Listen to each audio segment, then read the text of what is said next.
In SQL Server Management Studio, we will learn in detail how to use case statement and in which scenario it is useful. My name is Chandra Sekhar, and you are watching Learner's Page.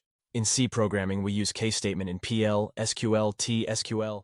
We use case statement in data insertion, update, select, etc. In case statement, we can use multiple if statement. In real time, we will see how it works. In SQL, we can use case statement as conditional flow statement.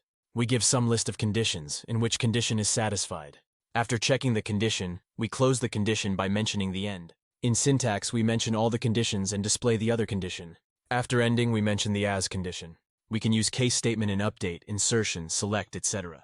We will see how to create case statement in select. In SSM Studio, I am using AdventureWorks database.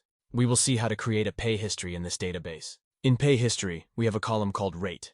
I'm going to give some grading to this column. Below 30 is low grading. Above 30 and below 60 is average grading. Rate is above 60, high grading. I'm going to write a case statement for this column. I'm going to give a column based on rate. I'm going to mention the value of rate below 30. I'm going to mention the value of announce. I hope you like this content. If you have not subscribed to this channel yet, please subscribe. I hope you will share this video with your friends and colleagues. I'm going to mention the alias name for this column. I'm going to mention the alias name for this column. I have written a case statement in select. You can follow the same procedure for update and insertion. I have added a case statement for this column.